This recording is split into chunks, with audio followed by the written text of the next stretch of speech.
No sé qué fue eso. Eh, bueno, bien. Bueno, un poquito para volver a explicar esto que había mencionado antes que ingrese algunos cursantes más, ¿sí? Un poco la idea de poder trabajar el tema de los nombres tiene que ver fundamentalmente con un complemento, ¿sí? En ese proceso de construcción de los nuevos estados nacionales en América Latina. ¿Sí? Justamente ahí, bueno, en la introducción que yo le dejé, si bien hace como un planteo un poco historiográfico, sí da clara las cuentas de lo que puede contribuir poder estudiar los nombres, ¿no? De América Latina, de los países, de los nuevos países de América Latina, en torno a ese proceso, ¿no? Que en realidad, convengamos de que para lo que estamos viendo nosotros, historia americana siglo XIX, que es justamente donde comienzan a construirse los nuevos estados de América Latina, que obviamente que no finalizan allí, ¿no? Eso está más que claro, ¿sí? Que no finalizan allí, pero que sin embargo va a ser el primer inicio de esos estados nacionales, ¿bien? Entonces eso por un lado. Esos nombres, hay que agregar también que esos nombres tras la independencia, digamos, se adoptaron en función de dos procesos complementarios, obviamente, por un lado, esa lenta construcción política, ¿no? Y administrativa de los nuevos estados, se tiene que crear un país, se tiene que crear un estado, y por lo tanto, eso tiene que tener un nombre, ¿sí? Eso por un lado, y el otro proceso complementario es fundamentalmente el de la formación de la identidad nacional, ¿no? Que todos nos sintamos argentinos, o que todos nos sintamos chilenos, que todos nos sintamos paraguayo, uruguayo, boliviano, lo que fuese, esa construcción de identidad nacional, ¿sí? Está arraigada también a un nombre, ¿no? También a un nombre. Entonces, un poco como introducción a todo esto, ¿no? Y también está claro de que la adopción de uno u otro nombre, porque esto fue variando, ¿no? Para un determinado país, va cambiando, ¿no? A lo largo del tiempo. Eso está claro, sobre todo en el siglo, si nosotros vemos lo que es el recorrido del siglo XIX, ni que hablar, ¿sí? Se va modificando. Por eso también elegí el caso de México, que me parece un caso eh, para nada lineal, ¿no? Con respecto al nombre. Cuando digo el nombre, estoy diciendo también con respecto a la conformación de la nación mexicana. ¿Sí? Eso es lo que tenemos que también comprender, ¿no? Cómo se va construyendo la nación, el Estado nacional, pero también el Estado, ¿sí? Nacional, pero también la nación, ¿no? Que obviamente que son una construcción, que es una fabricación. Sobre todo cuando hablamos de nación, es un invento, es algo que se tiene que inventar, ¿sí? Mientras que el Estado se tiene que construir y materializar. Bien, bueno, dicho esto, como primer punto para poder destacar, me parece, ¿no? Lo que dicen estos autores, es que la elección del nombre de los países, y sobre todo los países latinoamericanos, estuvo determinado por lo menos por tres componentes, ¿no? Por un lado, lo que tiene que ver, depende de la forma de gobierno, eso está más que claro. No es casualidad de que si miramos los nombres completos, en la mayoría de los casos, no en todos, pero en la mayoría de los casos, ¿no? El nombre completo de los países incluye la palabra república, ¿no? Eso como primera cuestión de la forma de gobierno con respecto a los nombres, que es importante porque se contrapone a lo que es monarquía. Si lo pensamos en el siglo XIX, que es muy importante, ¿sí? Pensemos que esto ustedes ya lo vieron, pero en la gran mayoría de los nacientes países está esa primera discusión de la forma de gobierno, ¿no? Si es república o monarquía constitucional, y de hecho también eh, la América lusitana, digamos, eh, el Brasil, ¿no? Va a terminar adquiriendo lo que es el formato de imperio, por ejemplo, con una monarquía constitucional. Bien, entonces parece que la forma de gobierno, ¿no? Es algo, el nombre de los países muchas veces dependió también de esa forma de gobierno, y también el nombre de los países dependió de la delimitación de las fronteras, ¿sí? Eso también, ¿no? Muchas veces el nombre de ese país nuevo, ¿no? Tenía como que representar o justamente renombrar a ese territorio, ¿no? que estaba tomando, ¿no? Que se tendría que identificar con el nombre. Finalmente, ¿no? Y esto ya vinculado con los dos, tanto con la forma de gobierno como la delimitación de la frontera, otro componente tiene que ver con ¿no? El problema, digamos, de la forma de identidad política, que acá ya estaría la sociedad, ¿sí? Estarían las personas, la sociedad, como forma de identidad política, pero también como forma de identidad nacional. Con respecto a la forma de gobierno, me gustaría agregar también de que tenemos que recordar, digamos, que pensando en el siglo XIX fundamentalmente, si bien hay disputa, ¿no? entre, decíamos, republicanos y monarquistas, pero también entre federales y centralistas, ¿no? No se resolvió fácilmente, más allá de que, a ver, más allá que se instala la república, el problema quizá entre república y monarquía es el que más se aprecia como la república, ¿no? Saca ventaja de una manera muy importante, según esto sí, según el lugar que miremos de América Latina. De hecho, si hoy tomamos México, México en su independencia, en 1821, adquiere como forma de gobierno también un imperio, ¿sí? Y al mismo tiempo, esto con Iturbide, ¿no? Y al mismo tiempo, cuando termina el imperio y se declara la república y demás, ya para el año 1838, México va a caer bajo el dominio de Francia y se va a formar el tercer imperio, el llamado tercer imperio mexicano, ¿no?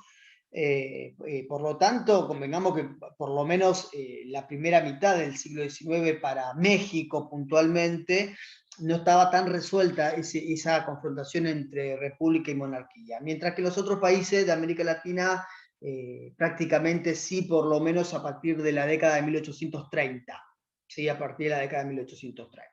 Ahora bien, respecto al tema de federales y centralistas, sí, la discusión es mucho más ardua, ¿no? Y pese a que en algún momento puede haber una importancia del centralismo sobre el federalismo, fundamentalmente si lo miramos en la primera mitad del siglo XIX, o al revés, del federalismo sobre el centralismo, no, más allá de eso, no se terminaron de resolver esos conflictos en el siglo XIX y creo que llega, ¿no?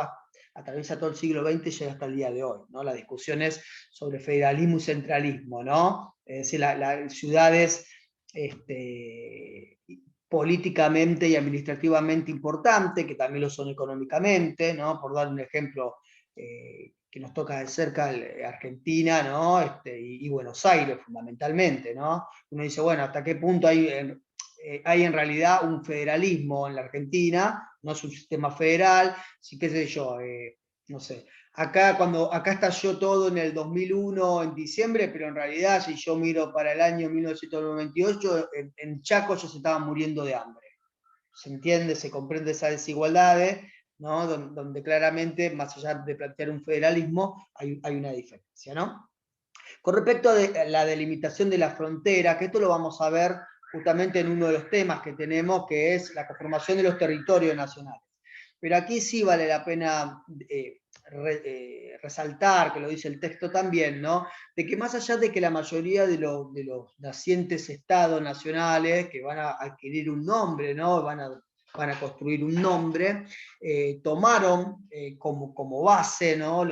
Las demarcaciones administrativas y territoriales que dejó la época colonial, ¿sí? Virreinato, capitanías y demás. Está claro de que no fue la definitiva en muchos de los casos, ¿no? Un claro ejemplo lo tenemos en el Río de la Plata. En el virreinato del Río de la Plata, ¿no? Cómo se empieza a desmembrar por completo, ¿no? Y que no llega hoy en día, ¿no? a tener ese recorte territorial, ¿bien?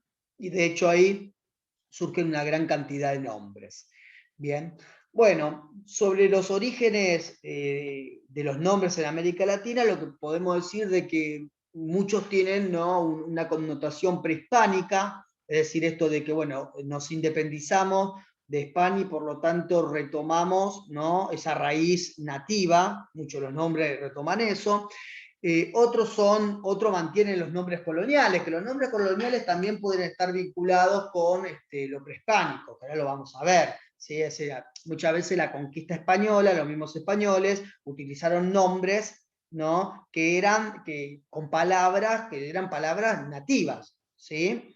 Esto se ve con los españoles, pero después se ve, y esto lo veremos más adelante, se ve también con la conformación de los estados nacionales, como por ejemplo en la llamada conquista del norte, en México, cuando le sacan las tierras a los nativos, o acá la llamada conquista del desierto, por ejemplo, que en muchos territorios, ¿no?, o características geofísicas le dejaron el nombre que utilizaban las poblaciones nativas. ¿Bien? Y finalmente algunos nombres que son postcoloniales, ¿no?, algunos nombres que aparecen como nuevas alternativas. Acá algunos ejemplos. ¿Sí? El librito que yo le dejé, que yo le puse solamente lo de México, tiene nombre de todos los países de América Latina. ¿Sí? Hasta incluso las islas del Caribe y demás, ¿no? La República del Caribe y demás. Pero bueno, aquí algunos ejemplos. Bueno, el de República del Paraguay, ¿no? Claramente se trata de un ejemplo, como el de República Oriental del Uruguay. Se trata de un ejemplo donde, si bien las palabras Paraguay y Uruguay son guaraní, ¿sí? Si bien son guaraní y lo habían tomado los españoles, ¿no?, siguen manteniendo, por ejemplo, en el caso de República del Paraguay, prácticamente es un legado de la población prehispánica, pero sobre todo colonial. ¿Sí? Porque recordemos de que Paraguay, ¿no?, formaba parte de una de las intendencias dentro del Virreinato del Río de la Plata. Intendencia del Paraguay, aquí se cambia por República del Paraguay. ¿No? En el caso de República Oriental del Uruguay es un poco más interesante, porque hay toda una discusión con respecto a eso. ¿Sí? ¿Con qué? Con respecto a Oriental. Recordemos de que esto pertenecía al Virreinato del Río de la Plata, y el nombre era la Banda Oriental. ¿Sí? Y cuando decimos oriental, bueno, estamos obviamente hablando de un punto cardinal, ¿no? Occidente-oriente, ¿no? Sería el este en este caso, y bueno, la discusión era, bueno, de los mismos uruguayos, ¿no? ¿Cómo va a ser el gentilicio de nosotros? ¿Cómo nos identificamos? ¿Como orientales? ¿Sí? ¿O como uruguayos? Porque la palabra oriental en definitiva es, bueno, ¿al este de qué? En este caso sería, este nombre lo pusieron los españoles, ¿sí? Pero es toda una discusión que hay en la construcción justamente de la nueva nación, ¿no? República de Colombia es muy interesante porque acá, bueno, Colombia se había llamado inclusive al continente, ¿no? Esto tiene que ver con una discusión que se da hacia el siglo XVIII, ¿no? Donde se comienza a discutir fundamentalmente el nombre del continente americano, ¿no? Porque bueno, hay como una reivindicación a Cristóbal Colón, que en realidad es Cristóforo Colombo, ¿sí? Colombo, porque es genovés, ¿no? Colombo es el apellido, ¿no?, que se retoma. Entonces, bueno, se hablaba justamente del continente colombiano, ¿no? Como las tierras de Colón sería, ¿no?, el nombre Colombia. Y en ese momento, Bolívar, ¿sí? Simón Bolívar, toma esa idea justamente de un periódico que editaba el ideólogo revolucionario Francisco Miranda en Nueva York, que el periódico se llamaba justamente Colombia, ¿sí? Porque lo que decía Francisco Miranda era, bueno, una reivindicación, un homenaje a Colón. Esto no era que estaban a favor de Colón y le iban a levantar una estatua ni nada, ¿no? Pero bueno, era como un reconocimiento a este tipo y no a Américo Vespucio. Entonces, allí justamente Bolívar toma el nombre, primero se acuerdan de que era Nueva Granada, ¿no? Gran Colombia, ¿no? Y finalmente, cuando se empieza a desmembrar esa gran Colombia, ¿no? Venezuela por un lado y Colombia por el otro, y Ecuador por el otro, aparece justamente la palabra Colombia, ¿no? Y luego, bueno, otro ejemplo es el de República Dominicana, que República Dominicana, el nombre surge fundamentalmente por un nacionalismo contra de su vecino, ¿no? Es un caso muy particular, ¿no? Porque es una isla muy pequeña, pero conviven dos naciones, Haití y República Dominicana, y los haitianos habían ocupado mucho tiempo después de su revolución de independencia, en 1804, entre 1820 y 1844, Haití ocupa lo que es lo que era Santo Domingo, ¿sí? Entonces, bueno, cuando logran expulsar a los haitianos y demás, se declara su independencia como República Dominicana, que claramente tiene una influencia colonial en su nombre, ¿no? Muy marcada. Decíamos que justamente el proceso de los nombres son un proceso muy lento y que se va adaptando a ese contexto, ¿no? Los nombres nos permiten, los nombres de los países, o que van adoptando los países, nos permite justamente analizar ese contexto, de por qué esos nombres aparecen, ¿sí? En determinado momento. Un caso, por poner conocido, es el de nosotros, ¿no? Cómo se pasó de Virreinato Río de la Plata, y el primer nombre que aparece es el de Provincias Unidas del Río de la Plata, que tiene una clara, connotación, si se quiere, de soberanías descentralizadas, ¿no? Donde el poder no estaba centralizado justamente, en este caso en Buenos Aires, como cabecera del Virreinato Río de la Plata, pero también donde se gesta el Cabildo Abierto, ¿no? Donde se gesta el movimiento revolucionario y luego emancipador para el Río de la Plata, ¿no? Entonces, ante las pérdidas de diferentes provincias, como por ejemplo la del Paraguay, intendencia provincia como la del Paraguay, comienza estos tipos de acciones, ¿no?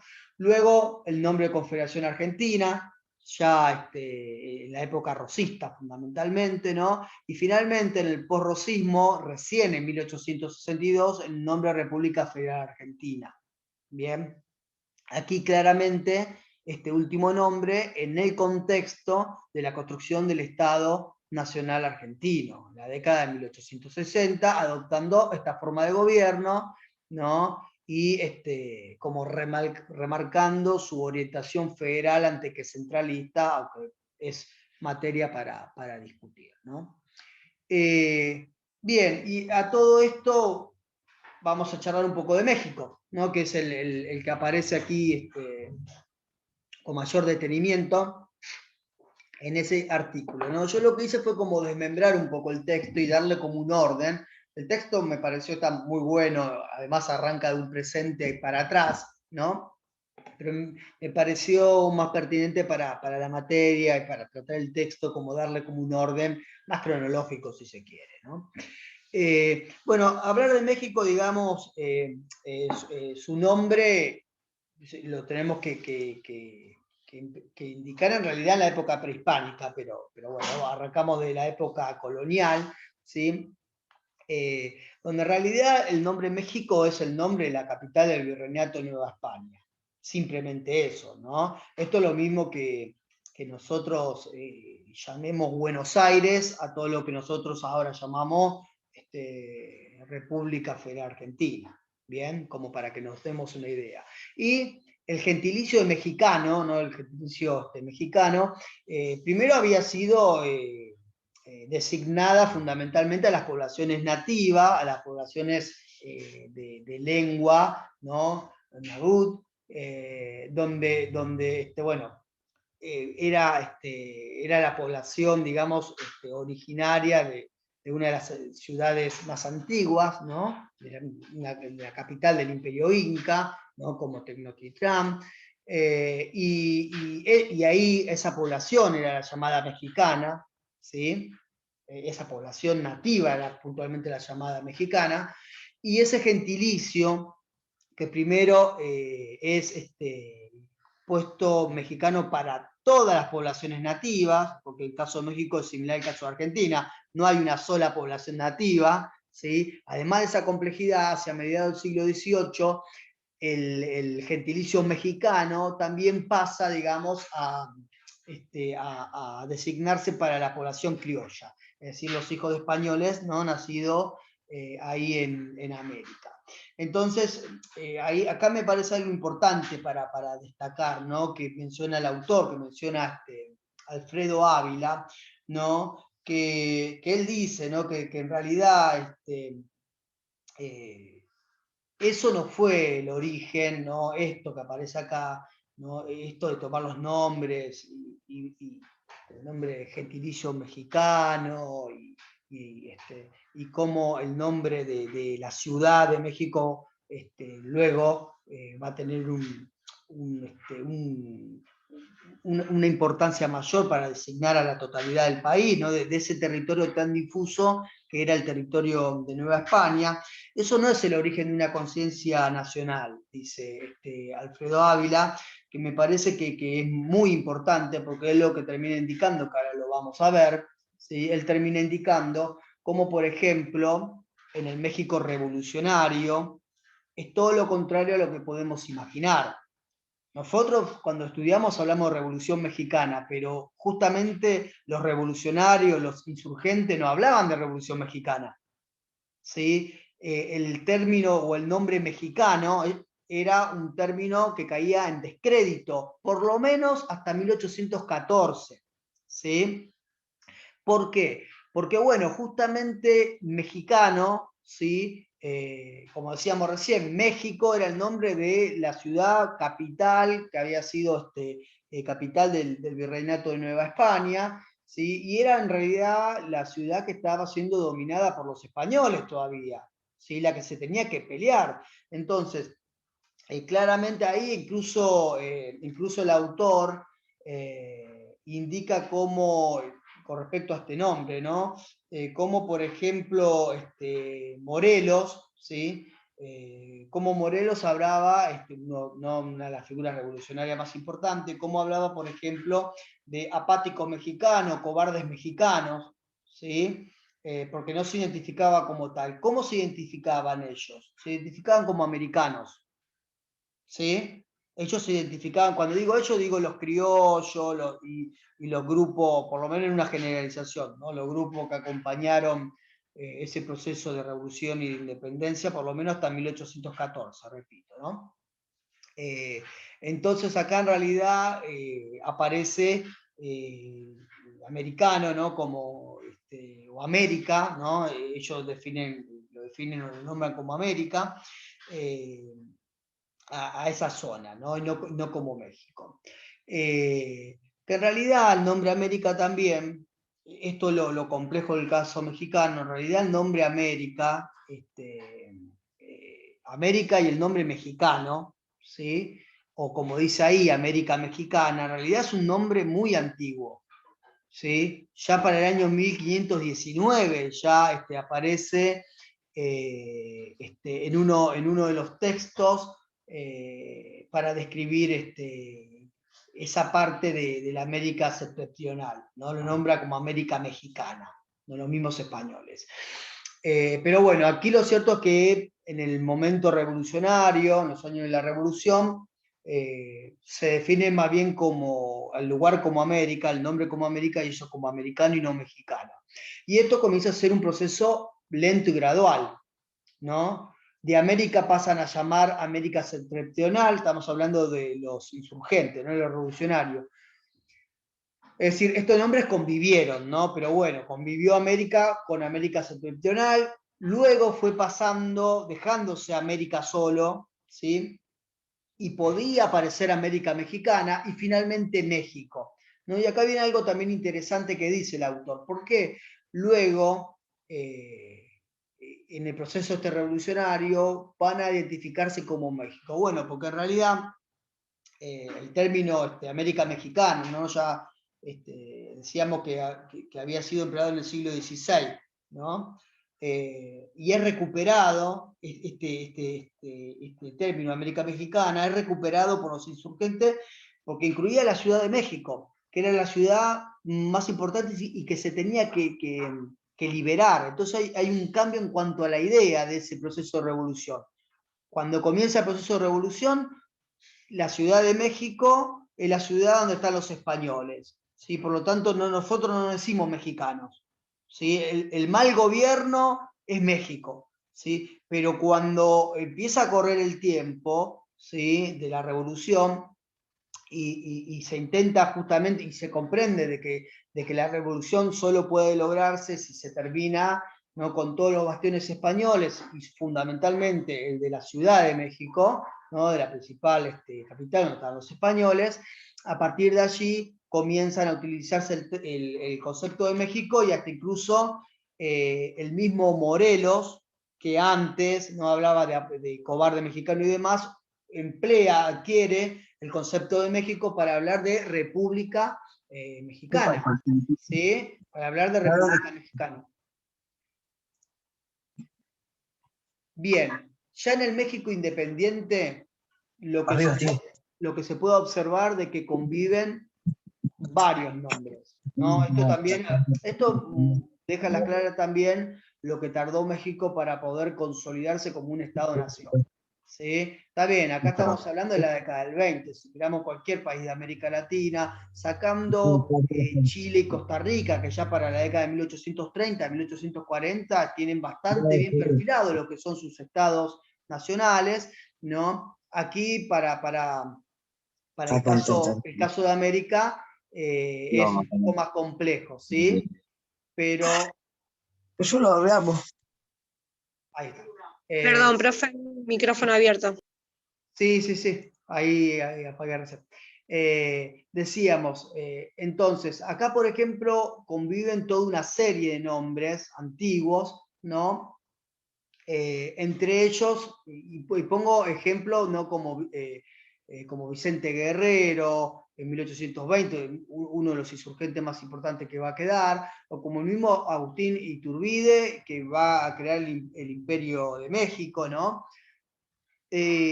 Aparece el nombre de México y aparece, por ejemplo, el nombre de Anuak, ¿no? Que ambas palabras son palabras nativas, ¿sí? Ambas palabras.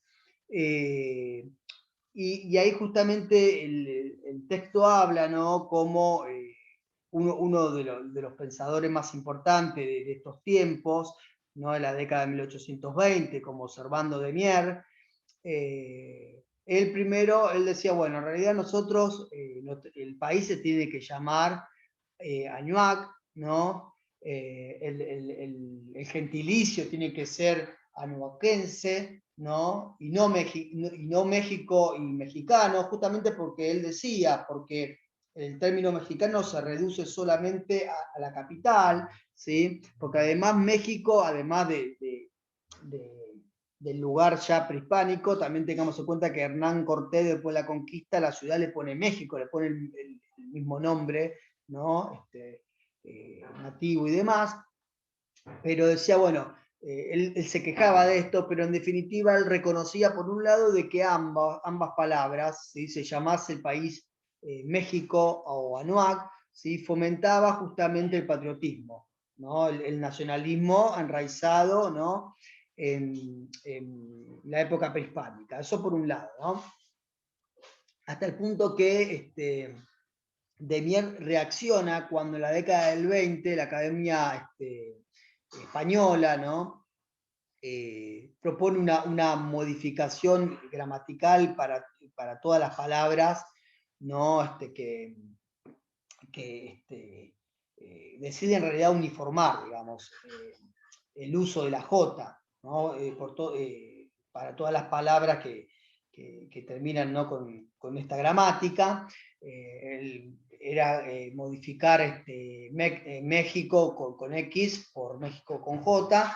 En realidad ese juego de palabras, esa modificación que parece nada, en realidad lo ven con preocupación los mexicanos, sobre todo de Mier, porque en realidad lo que se está modificando ahí es el lenguaje propio de la población nativa, que la población nativa, ¿no?, lo mencionaba con X, ¿sí? Por lo tanto hay toda una reacción y termina, por eso que en México no se escribe con J, o por lo menos para los mexicanos no se escribe con J, ¿sí?, sino que es es con X, ¿no? Luego hay dos puntos importantes acá. Por un lado, para 1857, la Constitución de 1857, donde van a llegar los liberales, que lo vamos a ver cuando veamos México con más detenimiento, ahí aparece el nombre de República de México, ¿sí? Que en realidad el nombre República de México acá aparece como una alternativa a la monarquía mexicana, que había querido instalar mucho tiempo antes Iturbide, pero sobre todo a la monarquía que se quiso instalar desde afuera, ¿no? Y acá está en el poder, entre ellos Benito Juárez, que fue uno, digamos, de los héroes, entre comillas, que terminó con la ocupación francesa en México, que impuso una monarquía, ¿no? Pero fundamentalmente también el nombre de República de México tiene que ver con la lucha política, ¿sí? Entre centralistas y entre federales, ¿no? El nombre adoptado por los partidos, este es el nombre, digamos, adoptado por lo que son los centralistas, ¿no? República de México. República de México con la capital en Ciudad de México, ¿no? Mientras que los federales optaban por el nombre que había sido puesto en la Constitución de 1824, ¿sí? Y que se saca a partir de esta Constitución, habían optado por el nombre Estados Unidos Mexicanos, ¿sí? Así como Provincias Unidas del Río de la Plata, ¿no? Estados Unidos Mexicanos quedaría como mayor con mayor autonomía o destacando la autonomía o la soberanía de los estados, ¿sí? Y esto es interesante porque esto tiene que ver con la actualidad, ¿sí? En realidad el nombre que llega al día de hoy para nosotros es Estados Unidos Mexicanos, ¿sí?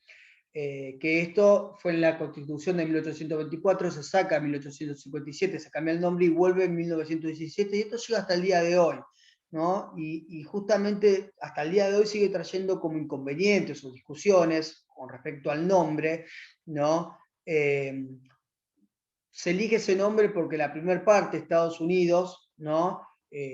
Permite, ¿no? Justamente destacar ese pacto federal entre varias entidades soberanas. No somos todos estados que estamos unidos, pero somos todos estados soberanos.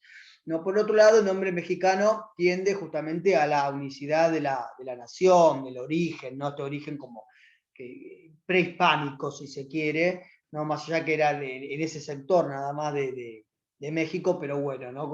Unificando un mismo origen. Para el año 93, por ejemplo, hubo toda una polémica porque se discutió con respecto al nombre, ¿no? Y que el verdadero nombre tenía que ser República de México. Quienes decían que el verdadero nombre tenía que ser República de México, lo que aludían era que era el nombre verdadero, que era el nombre que por origen se debería tener, ¿sí?